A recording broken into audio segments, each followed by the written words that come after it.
Our opening card that we have for today is the Three of Swords. The challenge that we're facing is the Nine of Wands. The way we're going to get through the challenge is the Knight of Swords. And the overall outcome that we have for today is the Page of Cups. So by the nature of the cards that are showing up today, it's telling that a lot of us are kind of going through this space of worry, because this card that shows up in our opening card is like the mind, engaging the emotions in this storm of concern.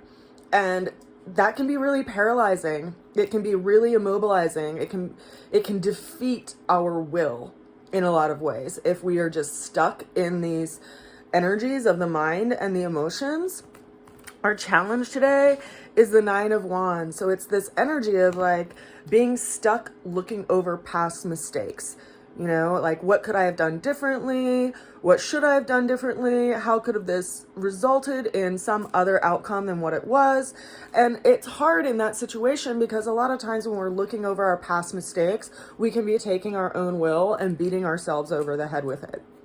That's not useful, right? And it's also not useful to repeat the same behavior over and over and over again and expect a different result. Like, that's the definition of insanity, right? And so what does it mean to actually be able to look at our past mistakes and be able to learn from them rather than just drag ourselves into the gutter because of, what has been the outcome of a situation? The way we're going to get through this challenge is the Knight of Swords. So it's important for us to remember that things are still up in the air, right? There are still things in motion, and it's quite likely that some kind of conversation or communication is going to land and come in today that ultimately is going to be opening up some kind of doorway to something new. Now, I just want to talk a little bit about the emotions, because I think in our culture, people, name them as the bad guy. And if some of you don't know, aside from being a tarot reader and astrologer, I'm a trained clinical herbalist and aromatherapist and nutritionist. And something that I just want to point out that I think is really impactful to my understanding of our emotions is how much they play into our wellness. So in the early 2000s, I started channeling blends, and part of that was due to there being scenarios in my life that I felt that essential oils would be useful, and yet the books that I had at that time didn't have any, remedy for the situation. And one key situation in this was when my dog got sprayed by a skunk, and that's actually what drove me to start channeling blends. But what I learned in that process of channeling the blend is that there's something beyond what our mind sees on the surface level of someone being unwell. And so I, by coincidence or circumstance, had people cross my path that would have these situations in their life or these health conditions, these chronic health conditions that no one could diagnose, no one could remedy, and they just felt stuck. And so I started asking their guides what they needed to help them through this. And in that process, I would also go back to particular books and confirm why each essential oil was chosen for them. And one very poignant experience that I want to just speak of to highlight how important our emotions are to our wellness was when my nephew fell out of a second-story window right before he turned the age of 5. And he was in the hospital for over 2 months. And the first month he was in an induced coma because he was about to turn 5. They didn't want him to rip all of these needles and things out of his arms. And they were still trying to figure out how he was even going to come out of that, right? It was a very scary experience for my entire family. And when he came out of a coma, he had this infection that was in his entire body. And there was a lot of different airborne illnesses that were in Children's Hospital at the time. So they were really cautious of having people enter the hospital. And I, being an aromatherapist, wanted to put like lemon essential oil in a humidifier just to like purify the air in his room. But they wouldn't let me do that.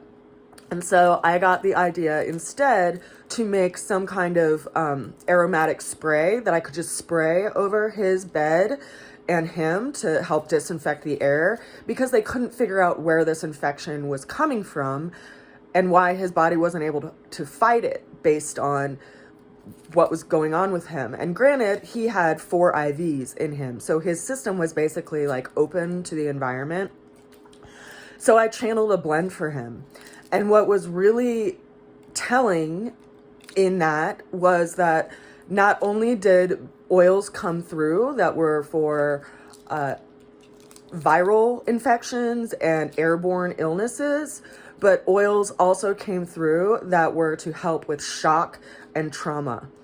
And that was very telling to me as someone who was blending for him, because of course he was going through shock and trauma coming out of a coma in a hospital on his 5th birthday, you know, and of course that shock and trauma is going to affect and influence his body's ability to fight off any infection, because he's basically under intense emotional stress.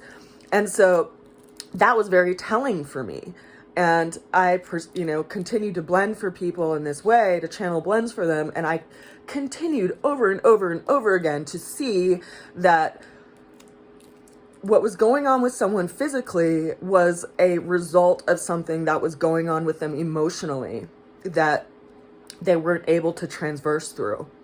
And so I think that is very telling to us as a culture and as humans and as people, especially because we evolved to have this limbic system in our brain and to have emotions. And so to consider that it really is that aspect of our being that opens things up to something outside of what our mind sees and what our mind can define. It's something that we feel in our being. And it's so important to pay attention to that rather than to just like push it away or bury it, because ultimately it is the key to our wellness, quite literally, or so I have seen. So I just wanted to share that because I think that as we're all going through really intense waves right now, there's this energetic of like, you got to tough it out. And we are toughing it out. We're all bearing it, you know? And I just want to give a little space and recognition to that for all of us. I send you a lot of love and a good wish, and just a small little reminder that our emotional being holds the key to everything. And I think we're figuring that out right now. I send you all a lot of love on this new moon. Please remember to plant your seeds of that which you want to grow in this new year, because it is a new moon in Aries, which is fire on fire, cardinal fire. So what do we want to activate in this year? Let's plant that seed and that intention today. I send you so much love, and I'll see you again tomorrow. Take care.